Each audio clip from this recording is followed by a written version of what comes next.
प्रधानमन्त्रीको रूपमा प्रस्तावित गर्ने एउटा नेता, एउटा त्यागी नेता रवि लामिछानेज्यूलाई तर यतिले पुगेन, यतिले पुगेन। रवि दाइ, रवि दाइ, रवि दाइ, रवि दाइ, अझै अझै रवि दाइ, रवि दाइ, रवि दाइ, जय घटी।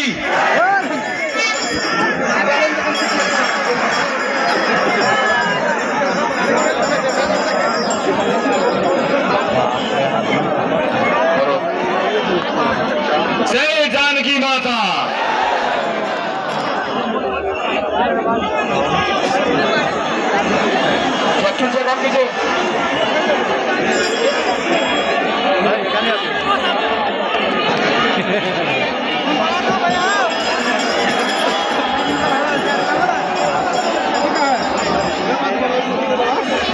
आजको यस भव्य कार्यक्रममा उपस्थित रहनुभएका मधेसका तमाम आमा बुवा दाजुभाइ दिदीबहिनीहरू सबैलाई मेरो प्रणाम।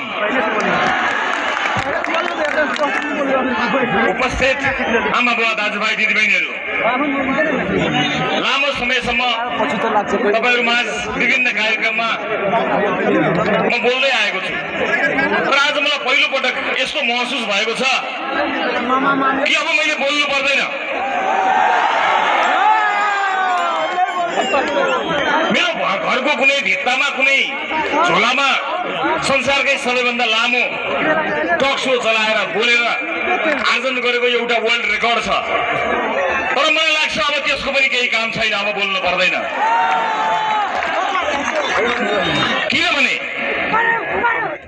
किनभने यस अघिको निर्वाचनमा राष्ट्रिय स्वतन्त्र पार्टीले एउटा बिउ रोपेर गएको थियो, उन्नत बिउ। हामीलाई धेरैले भने मधेसमा त तपाईले भोट ल्याउनु भएन, मधेसमा त तपाईहरु लोकप्रिय हुनुहुन्न, मधेसका जनताले त तपाईलाई माया गर्दैनन् भनेर धेरैले भनेका थिए।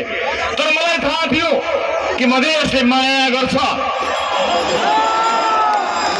त्यसैले त मधेसले उन्नत बिउ रोपेको थियो र त्यो बिउ आज हुर्केर बढेर फल लागेर लह भएको छ। जसरी धानका बाला लह हुन्छ, आजको यो उपस्थिति त्यो हिजो रोपेको बिउ हो। जो बिउ मात्र होइन, जो बिउ मात्र होइन, तपाईका तमाम आँखाहरूमा देखिएको यो देशको सपना हो। यो सपनालाई अपदस्थ भएका मानिसहरूले खोसेका थिए, लुटेका थिए, लुकाएका थिए। अब त्यो सपना खोसेर लिन्छ मधेसले, अब त्यो सपना खोसेर लिन्छ देशले। आमा बुवा दाजुभाइ दिदीबहिनीहरू, मलाई सम्झना छ जब चितवनका जनताले संसदकै सबैभन्दा धेरै भोट दिएर मलाई पठाएका थिए, मलाई छलछाम गरेर संसदबाट निकालियो। हिजो सबैभन्दा धेरै भोट ल्याउने सांसद भएको थिए, अब सबैभन्दा धेरै मत ल्याउने पार्टी बनेर संसदमा जानेछु।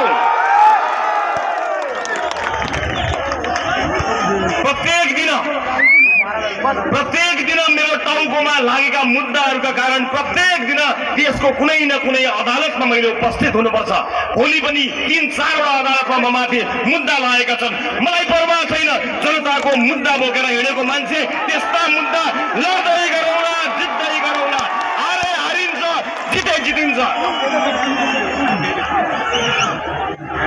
म आज धेरै बोल्दिन, म यति मात्र बताउँछु। जुन दिन म इतिहासलाई, म मधेसलाई एउटा कुरा दर्ज गराउन चाहन्छु। जुन दिन बालनजी र मेरो भेटघाट भयो, त्यो भेटघाट सकिएर म घर गएँ। भोलिपल्ट बिहान उठेर मैले हेरेँ, उज्यालो घाम लागेको दिन थियो। मेरो घरमा मेरो आमाको, स्वर्गीय आमाको तस्बिर पनि छ। मैले मेरो आमाको तस्बिरसँग कुराकानी गरेँ, किनकि कुराकानीका क्रममा बालनजीले मलाई मेरो सपना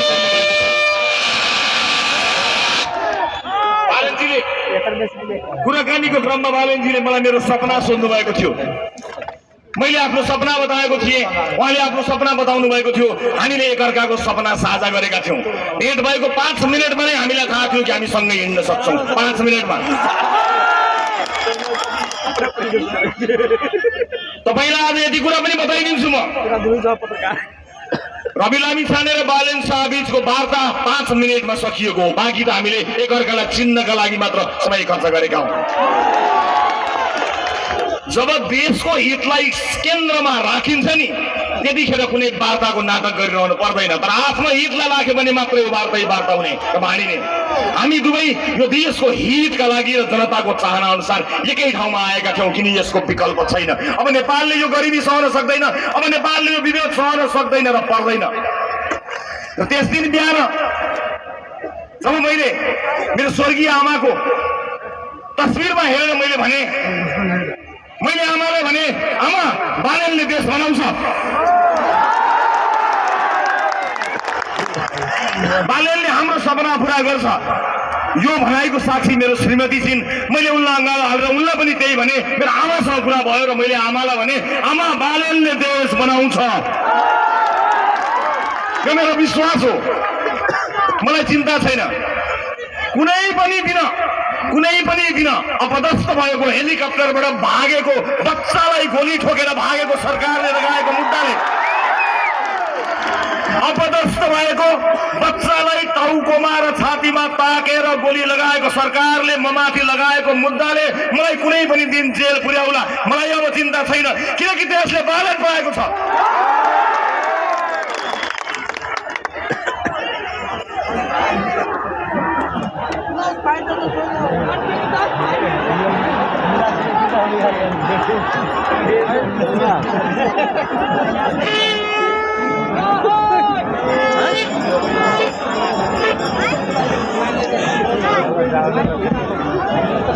त्यति मात्र होइन, बच्चालाई छाती र टाउकोमा गोली हानेको सरकारले मलाई गरेको अन्यायको कुनै हिसाब छैन।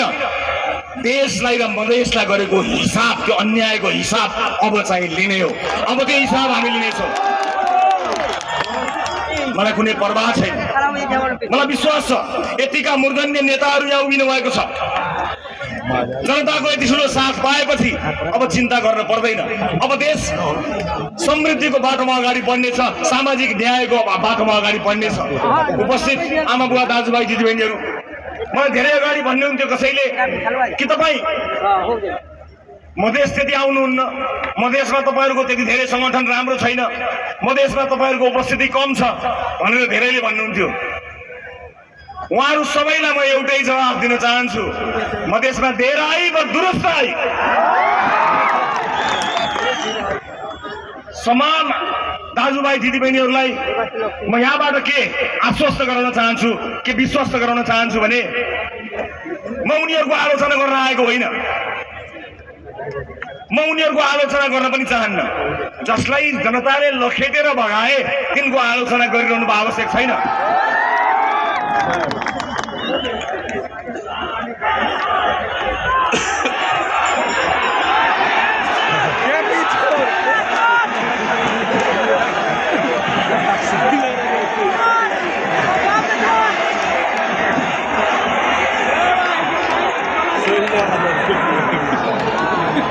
कसैले आमा बुवा दाजुभाइ दिदीबहिनीहरू छोडिदिनुहोस्।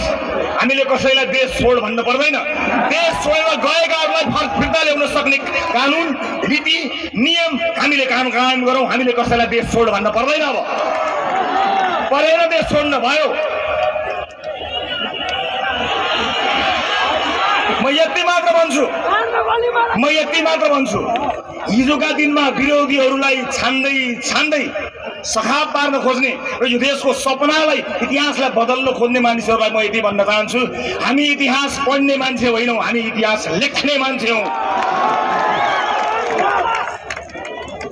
मधेसले अब इतिहास लेख्नेछ। यहाँ धेरै मानिसहरूले कोही पहाडवादी भए, कोही हिमालवादी भए, कोही मधेसवादी भए। अब यहाँ कोही मधेसवादी छैन, अब नेपालवादी, सबै नेपालवादी। यो देश बन्छ भन्ने कुराको सपनाको बीजारोपण गर्नुहुने बालेन्द्र शाहले एउटा प्रशासकीय अधिकृत माग्न पाएनन्। यिनीहरूका मान्छे राज्यका भित्तामा कोठा चोटामा भर्ता गर्दा यिनीहरूलाई लाज भएन, देशलाई हरितन्नम बनाउँदा लाज भएन। तर जनताको लोकप्रिय मान्छेले एउटा प्रशासकीय अधिकृत पाएन। अब प्रशासकीय अधिकृत होइन, तिम्रो सत्ता फेर्ने हो।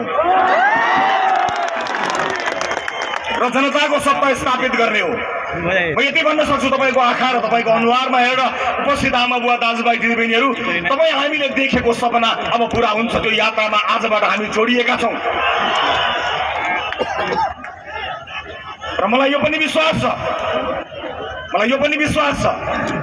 यो देशका लागि सपुत कहाँ छ भनेर खोज्दै जाने होइन, यो देशका लागि सपुत म हुन्छु भनेर अगाडि बढ्ने हो। अब त्यो यात्रामा हामी अगाडि बढेका छौँ र म पुराना राजनीतिक दलका नेताहरूलाई प्रतिशोध हामीबाट हुन्न भन्ने कुरा ढुक्क पार्न चाहन्छु। तपाईँका लागि झुटा मुद्दा लगाउँदै अदालतको ढोका चाहर्दै हाम्रो सरकार जाने छैन, ढुक्काउनुहोस्। तर देश लुटेर कमाएको एक एक पाइको हिसाब चाहिँ गर्नेछौँ। अन्यायको हिसाब हुन्छ, विभेदको हिसाब हुन्छ, चेलीबेटीलाई रुवाएको हिसाब हुन्छ, बालबालिकालाई टुकुरा बनाएको हिसाब हुन्छ, प्रदेशलाई गरिब बनाएको हिसाब हुन्छ, स्कुलमा खाना नखानेको हिसाब हुन्छ, चेलीबेटीहरूलाई बोक्सीका नाममा गाउँमा दिदीबहिनीहरूलाई हिसाब खुवाएको हिसाब हुन्छ। हर चिजको हिसाब हुन्छ, एक एक हिसाब हुन्छ। किनभने